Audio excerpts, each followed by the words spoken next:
agama rakyat, bagaimana agama penguasanya. Zaman dulu tuh kalau rajanya Hindu, rakyatnya banyak Hindu. Rajanya Buddha, rakyatnya banyak Buddha. Kalau pemimpinnya rajin ibadah, insya Allah rakyatnya juga ngikut. Ya, pan malu kalau jenderal sembahyang, hansip enggak. Ya, perlu keteladanan, perlu contoh dari atas.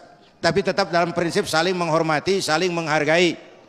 Bapak Ibu hadirin yang saya hormati, karena itu kita menghormati orang yang beda agama. Soal agamanya mah lakum dinukum waliyadin. Satu. Yang kedua tuh 3 pertanyaan tadi. Pertama apa tadi? Pertama, masalah dari penelpon tadi, ini bagaimana menjaga akhlak kita, Kiai? Di zaman yang sudah serba canggih, akhlak semakin bobrok. Nah, untuk mempertahankan biar akhlak seperti Rasul itu gimana, Kiai? Ya. Jadi ikan hidup. Ikan kalau hidup tuh di laut, biar 3 tahun berendam di air asin nggak ngikut jadi asin. Ya. Tapi kalau mati, ikan mati pan gimana keadaan? Digaremin asin, diasemin asam. Kalau kita jiwanya mati, jiwa mati itu karena jauh kering dari iman. Jiwa mati, kita kayak ikan mati. Digaremin asin, diasemin asam. Kumpul sama ustad, kalem kayak ustad. Kumpul sama tukang mabok, tenggeng aja lagi. Gue sih bagaimana yang nyamper aja gue mah. Gampang diasem garemin oleh lingkungan. Nggak punya stabilitas temperatur batin. Jadi menjaga akhlak Rasulullah itu perjuangan. Dan perjuangan itu baru kelihatan perjuangan kalau udah ngadepin musuh. Kalau kayak saya teriak-teriak, berantas korupsi, ganyang korupsi, itu mah enteng karena saya memang nggak punya kesempatan korupsi. Tapi kalau orang punya kesempatan, berani teriak kayak begitu, itu yang jihad.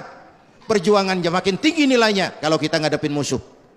Sekali lagi, perjuangan makin tinggi nilainya kalau kita ngadepin musuh. Sama juga bulan puasa bang, mengendaliin nafsu kapan? Siang mah pantas lagi puasa. Habis maghrib, keadaan memungkinkan, segalanya boleh. Di situ kelihatan pengendalian itu. Pada saat situasi dan kondisi menunjang. Yang kedua apa tadi? Yang kedua, kenapa yang dirayakan oleh umat Muslim itu cuma kelahirannya?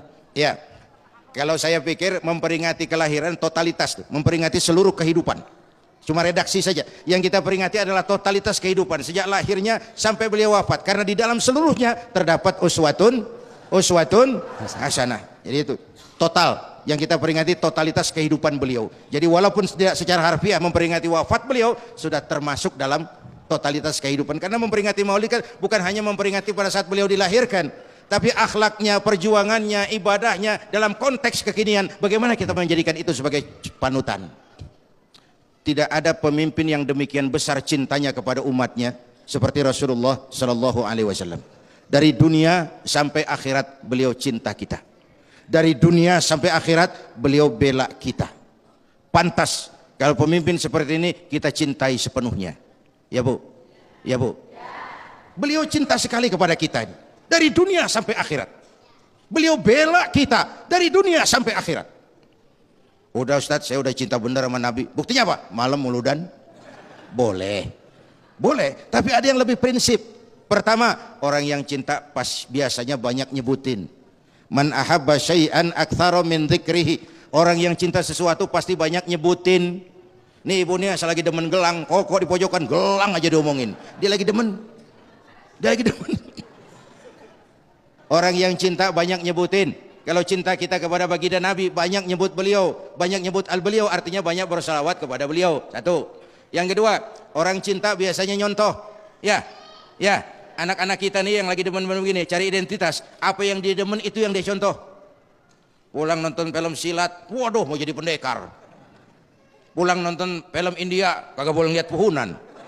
Mau nyanyi aja, jadi sahrukan. Apa yang dia contoh, apa yang dia demen itu yang dia contoh. Kalau kita cinta kepada baginda Nabi, beliau yang harus kita jadikan idola. Beliau yang harus kita jadikan contoh. Beliau yang harus kita jadikan panutan. Baik akhlaknya, perjuangannya, maupun ibadahnya. Dua. Yang ketiga, orang cinta biasanya rela berkorban. Ya. Dulu lagi bener-bener mau babinya anak. Berkorban gak? Berkorban. Nungguin jam-jam di bawah tiang listrik. Kepanasan, endah aja udah. Enggak ada yang enggak enak. Orang cinta biasanya rela berkorban, mau berjuang rela berkorban. Apa yang sudah kita perjuangkan, apa yang bisa kita korbankan untuk syariat yang beliau bawa, untuk agama yang kita cintai ini. Dengan catatan, orang yang tidak mau berkorban biasanya akan sering jadi korban. Maka lebih baik berkorban daripada menjadi korban.